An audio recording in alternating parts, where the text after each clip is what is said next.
자, 디모데전서 6장 마지막 장, 막 당부하는 것처럼 여러 가지가 있지만 앞부분에는 딱 오늘도 마찬가지예요. 그냥 행복해라, 그리스도 안에서 누려라, 만족해라. 만족하지 않는 영역, 물질이 우리에게 도움이 되었는데 다툼이 되면 안 되겠죠.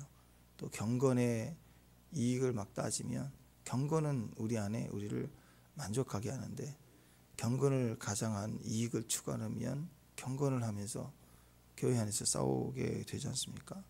또 노예 근성 얘기했죠. 또 그것도 역시 어떻게 노예인데 만족할 수 있을까? 있다는 거예요.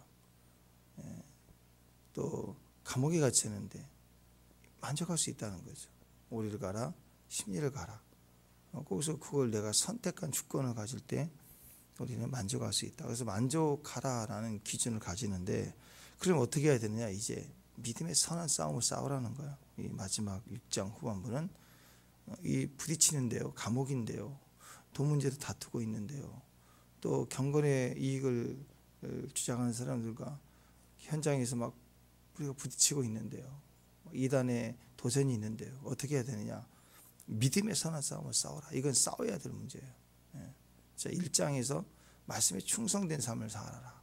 그럼 어떻게 가능하죠? 도전해야죠. 기도하라 그랬어요. 기도는 누가 한다고요? 남자가 하는 거예요. 부딪혀라. 그렇게 쭉 왔어요. 이번에는 다 성장해서 기둥이 세워지고 또 사람들이 성장을 나타내고 또 우리가 관계의 축복을 받고 다 있잖아요. 자, 여기서 어떻게 해야 되느냐? 만족해야죠. 그 만족을 위해서 이제 마지막 무엇을 우리에게 명령하냐? 아주 강하게 명령하지 않습니까? 뭘 하라? 돌파해야 된다. 믿음의 선한 싸움을 싸워라. 이제 이 부분인데, 그래서 12절에 보니까 믿음의 선한 싸움을 싸워라. 영생을 취하라. 네가 이것을 위해서 부르심을 받았다. 많은 증인 앞에서 선한 증언을 하였다. 하고 믿음의 선한 싸움을 싸우라는 거죠. 믿음의 선한 싸움을 싸우라는 건 뭘까요? 외적으로는 불의의 세력을 말합니다. 마귀와 싸우라는 거죠. 우리는 우리의 삶은, 성도의 삶은 모든 삶에 그 배후의 세력이 마귀라는 거예요. 마귀. 영적 싸움이라는 거예요. 그렇다고 해서 이게 영적 싸움이라는 개념을 꼭 귀신으로만 한정돼서 맨날 입에다가 귀신 달고 다니면 안 되겠죠. 영적 의미가 있는 거예요. 내 안에 게으름도, 내 안에 속삭임도, 내 안에 무너짐도 다 그 배후에는 사소한 인간적 결정과 상처가 있지만, 특히 쥐가 쓰레기를 막 뒤지면서 먹고 사는 것처럼 소원하고 우리 안에 상처받은 자리는 100%입니다. 여기 안에서 귀신과 사탄의 음성이 막 그거 냄새 맡고 와서 막 달라붙어 있어요. 근데 그게 내 안에 그 선악과이죠. 판단으로 가지 않고 기도로 가면 그게 떨어져 나가요. 그리고 그 사탄의 그 판단 속에 암덩어리처럼 자리를 잡으면 굳어져서 형성되잖아요. 그게 에너지예요. 힘이에요. 그게 귀신이에요. 그래서 먼저는 사탄이 떨어져 나가버려야 귀신이 끊어지는데, 그 안에서 품고 아프고 막 억울해하고 화가 나고 이렇게 에너지가 모이시면 내 안에 구체적인 반응들이 오거든요. 그게 귀신이라고. 그래서 말씀을 보고 계속 말씀을 깨닫고 가면 이게 흐물흐물 풀어지잖아요. 뿌리가 잘리는 거예요. 그러면 이게 다 빠져나가게 되는 거예요. 그래서 상처의 문제는 쉽게 다룰 수 있는, 쉽게 치부할 수 있는 게 아닙니다. 우리가 그래서 어떻게 해야 되느냐? 말씀을 딱 세우고 말씀에 있어서 마귀를 대적하고 불신과 대적하고 믿음의 선포를 하는 거예요. 외적으로는 이 믿음의 선한 싸움입니다. 내적으로는, 내면적으로는 우리의 믿음을 온전히 지키는 싸움을 하라는 게 같은 말인데요. 대적에 대해서는 멈춰, 스탑, 떠나가 하고 단호하게 선포하고, 그 다음에 내 안으로는 믿음의 온전한 설 수 있도록 믿음의 말씀을 선포하고, 제일 좋은 건 성경 말씀에 우리 이름을 넣어가지고 그 말씀이 말하는 사람이다 하고 자기 자신을 막 선포해 가는 거예요.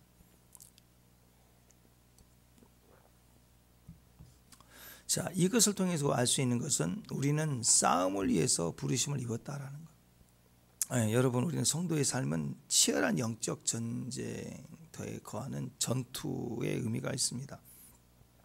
싸우라는 거죠. 싸우라. 그러니까 이 말은 이 땅을 살아갈 때 성도의 삶은 대충 사는 게 아닙니다. 성도는 싸우며 사는 거예요. 싸우면. 싸움 따기 되라 그거냐? 아니죠. 혈기가 아닙니다. 육신의 혈기가 아니라 영적 삶 사단에 대해서 본질을 끊어버리고 뿌리를 다루죠. 뿌리 안에 믿음을 드리고 믿음을 붙잡고 싸워야 돼요. 우리가 싸움 현장에 있다라는 의미는 뭐죠? 치열하다는 거죠. 그 육신의 싸움도 그 격투기 선수들 보면 치열하게 싸우잖아요. 대충 하지 않잖아요. 그죠? 육신의 싸움도 그렇지만 일단 싸움이 된다. 진짜 싸움이다 그러면 치열해야 돼요. 치열하게 싸워야 돼요. 치열할 때 불이 일어나거든요. 치열할 때 막 뜨거워요. 막 열정이 일어나고. 그래서 여러분 우리 성도의 삶이 믿음의 DNA가 여기서 막 발동하기 시작하면 그 믿음의 근성이라는 게 있어요. 야성이 있다고. 야성.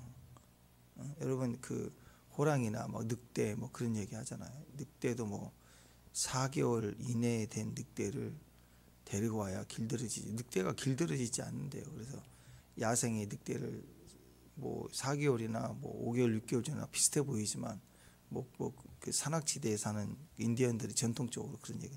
늑대를 태어나자마자 4개월 이내에 데리고 와서 키운 늑대는 길들여지는데 5개월, 6개월 된 애들은 잘 크다가도 주인을 못 대는 거야.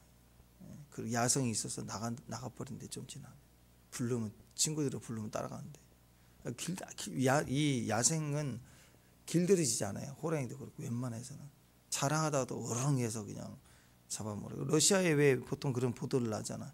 산 곰 데리고 와서 키워서 다 성장할 때까지 잘 지내는데 나중에는 마을에 연락이 안 돼서 가서 보니까 다 주인 다 잡아먹어버리고 산소로 가버렸다고 하잖아요. 그게 야성에 남아 있어서 자기 본질대로 가는 거예요. 길들이지 않는 게 짐승이다 그런 얘기 하잖아요. 근데 성도의 삶은 그게 아니에요. 철저히 죽어버린 거예요. 우리가 어떤 상황에서 예수를 믿으면 본성이 죽어버리는 거예요. 그 죽음의 선한 싸움을 싸운 사람들은 예수의 본성이 나와요. 그래서 반드시 이기게 되어 있다. 인재가 임하면 내 안에 진짜 야성이 나와요. 믿음의 야성. 그게 확 올라오면 나를 나답게 하는 건 내 하고 싶은 자에서 나온 게 아니라 나를 아시는 본질에서 나온 소리거든요. 예. 그렇습니다. 그래서 여러분 우리가 뭐 대한민국 따단따단따 할 때 그렇다고 하잖아요. 외국에 가서 경기 관람한 사람들 대한민국 하면 막 박수에 불이 붙는다고 하잖아요. 애국심 이게 뭐라고 막 애국심. 그러니까 박수도 이겨야 되겠다 싶을 때는 막 치열하게 후끈후끈 막 손바닥도 막 치는 거예요. 이렇게 올라오는 거예요. 그렇게 살라는 거예요. 믿음의 선한 싸움은 그렇게 돌파하라. 선한 싸움을 하라. 인간 보지 말고 내면의 영적 싸움을 하라 그거죠. 성도로서는 우리 안에 이런 불이 있습니다. 열정, 성령의 불 이런 게 있다고. 성령으로 뜨거운 불이 있는가 하면 또 내면에 내 존재를 부르신 비전이 있거든요. 야망이 아니라 비전이 불타오르는 거.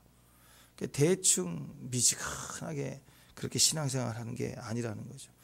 사회적으로 국가적으로 영적 싸움이다 싶을 때는 불 붙어라 이거예요. 불 붙어라. 조용히 골방에 기도를 하다가도 하나님의 영광이 임하고 또 우리에게 가라 명령한다. 그러면 막 불같이 일어나요. 아가세이드 신부가 피하고 숨고 다치고 아프고 그다음 시련의 시간들을 보내다가도 야 겨울 지났다. 비가 그쳤다. 우리 땅에 방구의 소리가 들리는구나. 일어나 함께 가자. 그러면 다 쓰러져 죽을 것 같은 신부가 벌떡 일어나서 그래요? 그래서 벌떡 일어나서 달려가잖아요. 달리고 빨리 달리고 사슴과 같이 뛰어간다 그러잖아요.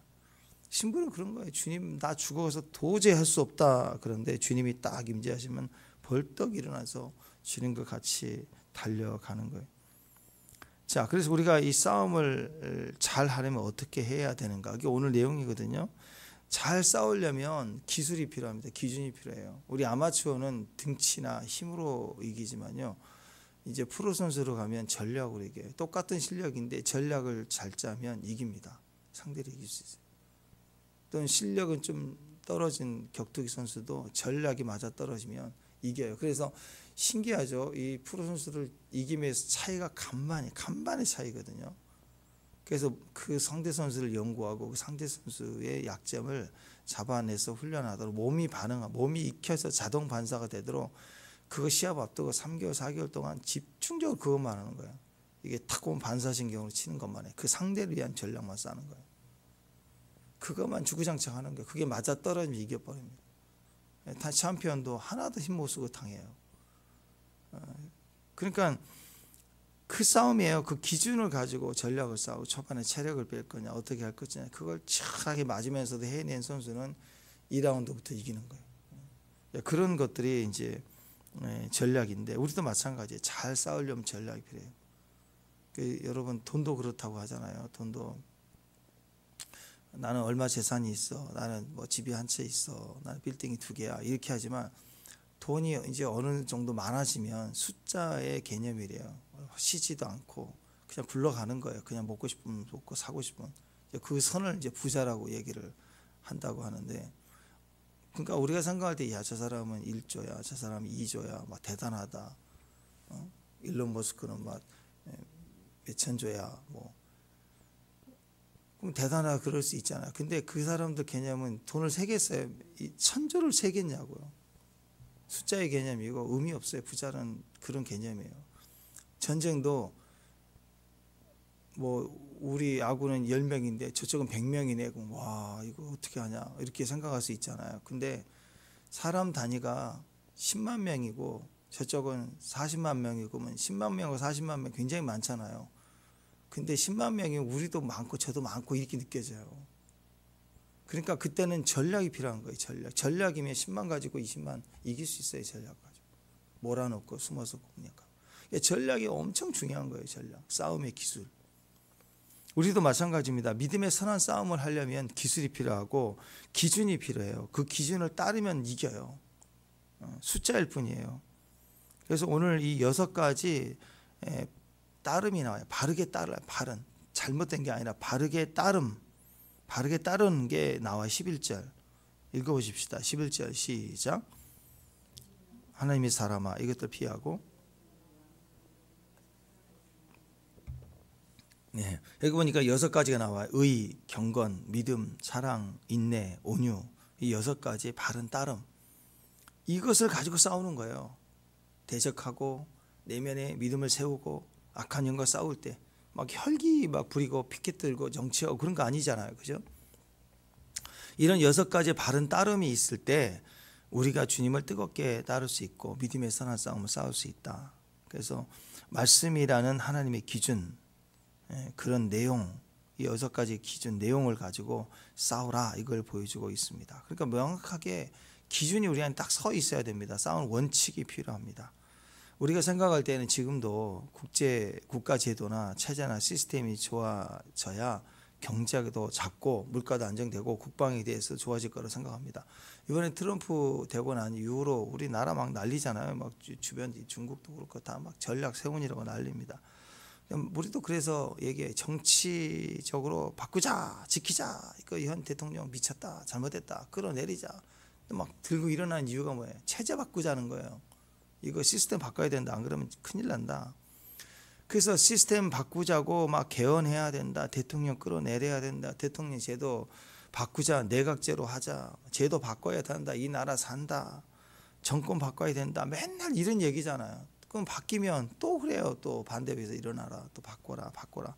맨날 피켓 들고 있는 게 다 뭐예요? 바꾸라는 거 아니야. 바꾸라. 네, 하나님의 변화와 능력은 시스템이 아닙니다. 하나님의 나라는 시스템이 아니에요. 하나님의 나라, 하나님의 방법은 항상 제도 개혁이 아니라 사람이었어요. 사람만 바뀌면, 하나님의 사람만 나타나면 국가가 지켜져요. 엘리사 한 사람이 국가였잖아요. 군대였잖아요. 나라를 지켰잖아요. 한 사람의 존재가 지켜내잖아요. 교회도 마찬가지입니다. 모든 걸 막 바꿔요. 우리가 첨단으로 막 시스템을 바꾸고 그러면 찬양이 좋아지고 예배가 강력해지느냐? 절대 안 그래요. 하나님의 사람이에요. 시스템만 있고 사람의 영성이 없으면 예배장에 와서 앉아서 멀뚱멀뚱 사람 구경하고 그 다음에 여기 뭐 인테리어 어떻게 했냐, 장비가 뭐냐 이런 것만 볼 거 아니에요. 근데 여기에 영광이 임하면 다 눈 감아요. 다 울고 있어요. 다 엎드려 있어요. 뭐 옆에 볼 일이 있고 인테리어를 뭐가 보고 장비를 뭘 보겠어요. 영광이 임하면 다 엎드려 있는데 최고 가장 중요한 인테리어는 그래서 이거 바르는 게 아니고 막 치장하고 바르고 번쩍번쩍하고 막 물론 도움이 되겠지만 그게 근본적인 건 아니라, 시스템이나 개혁이 아니라 사람이, 하나님은 항상 사람이에요. 하나님의 사람에게 하나님이 요구하시는 거, 오늘 그 나와 있잖아. 계속 뭐 피하고 따르라, 피하고 따르라. 오늘 21절에 보십시오. 20절에 피하고, 그죠? 망령되고 헛된 반론을 피하라, 피하라. 21절에 따르라, 따르는 자에게 내가 함께한다. 피하고 따르라, 피하고 따르라. 이 6가지를 가지고 싸우는 걸 피하고 따르는 것만 잘하면 돼. 그러면 이긴다. 결론적으로 기준이 뭐냐? 이제 디모데 후서, 이제 전서가 있고 후서가 있잖아요. 후서 이제 4장에 보면 1절에서 4절까지 내용에 피하고 따르라. 제가 읽어드릴게요. 하나님 앞과 살아있는 자와 죽은 자를 심판하실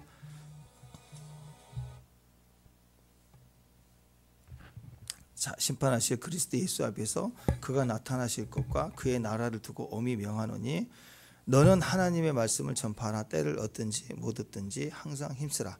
범사의 오래 참음과 가르침으로 경책하며 경계하며 권하라.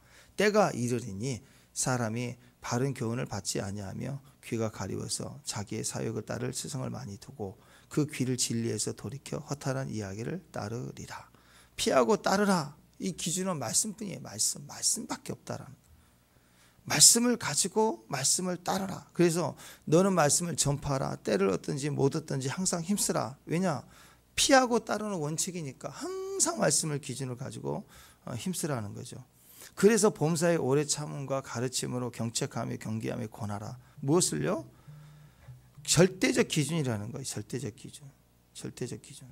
그러니까 절대적 기준을 따르지 않을 때, 그때 나오는 게 이제 디모데 후서에 똑같이 나오는 거예요. 바른 교회를 받지 아니한다. 자기 사역에 따를 스승을 많이 두었다. 진리대로 이렇게 허탄한 얘기를 따랐다. 이런 거거든요. 그러니까 여러분, 이 시대가 진짜 이 코로나 시대 이후로 가나안 성도 시대가 되니까 교회를 나와서 말씀을 듣고 그 말씀을 따라가야 되는데, 이제 인터넷 시대니까 말씀을 내가 선택해요. 내가 원하는 말씀을 골라 듣는 시대가 됐어요. 교회 안 나가고 원하는 설교를 들으면 딱 꺼버려. 불편하면. 그래가 주제를 보고 유명한 뭐 듣고 싶은 걸 따라 선택하고. 그러면 그게 골고루 들어서 좋느냐? 절대 안 그래요. 말씀은 들려져 와서 내가 부딪혀서 내가 순종하면서 내가 깨지감의 변화를 얻어야 되는데, 내가 이렇게 피해서 이것만 먹고 저렇게 피해서 저거 선택하고 이렇게 뱅뱅 돌면 그 말씀은 하나도 우리 안에 DNA로 들어가지 않아요. 변화가 절대 안 되는 거예요. 골라 듣는 건 무시무지하게 바보 같은 영역입니다. 내 뜻에 맞는 메시지를 찾아다니는 건 믿음의 선한 싸움을 싸우는 게 아니에요. 부딪혀 올 때 그 현장에 내가 믿음의 선한 싸움을 싸우면서 기준을 가지고 돌파해 갈 때 변화가 되는 거예요. 그래서 오늘 그런 믿음의 승리가 있기를 주님 이름으로 축원합니다. 요즘 같은 시대에 정치 이념의 대립이 강할 때잖아요. 그럴 때 되니까 이 목사도 나눠가지고 우파 목사인가 좌파 목사인가 이거 봐가지고 강단에서 내 성향에 맞은 목사님이면 무슨 말 한지도 모르고 무조건 따라요. 근데 내가 내 파가 아닌 쪽을 얘기하는 목사입니다. 그러면 성경 말씀을 얘기하는데 안 들으려고 해요. 지금 그런 시대예요. 그래서 어떤 교회가 큰 목사님 말을 못 하겠대. 기준 잘못하면 성도들이 양쪽이래. 그래가지고 잘못하면 큰일 난대. 교회가 나눠진다고. 아니 말씀을 일단 읽어야지 말씀을. 근데 그걸 정치적으로 해석해서 우리 목사님이 이쪽인가 저쪽인가. 그래서 막 힘들다는 거죠. 그러니까 요즘 그런 시대입니다. 아이들도 세상에 부딪혀 있고 세상에 속하여 있으면 엄마가 무슨 말을 해도 그냥 엄마 얘기인데 그냥 안 들으려고 하잖아요. 그죠? 네, 그건 상관이 없는 건데, 그래서 이 하나님의 사람 그 기준이 얼마나 중요한가 꼭 기억할 수 있는 저와 여러분 됐으면 좋겠습니다. 오늘 또 하나님께서 우리에게 믿음의 자리에서 우리가 아름답게 잘 서갈 수 있도록 믿음의 선한 싸움을 싸울 수 있는 능력이 되도록 하나님께 서가는 저와 여러분 되십시다. 기도하겠습니다. 하나님 감사합니다. 오늘 또 주께서 함께 하시고 믿음의 영역 안에 선한 싸움을 싸울 수 있는 믿음의 종들 되게 하옵소서. 오늘 주께서 우리에게 도와주시는 기준이 오직 이 믿음의 선한 싸움에 합당한 말씀의 기준을 가지고 언제든 이길 수 있는, 언제든 끝까지 우리를 부르심의 자리에 설 수 있는 귀한 종들이 되게 하옵소서. 예수님 이름으로 기도합니다. 아멘.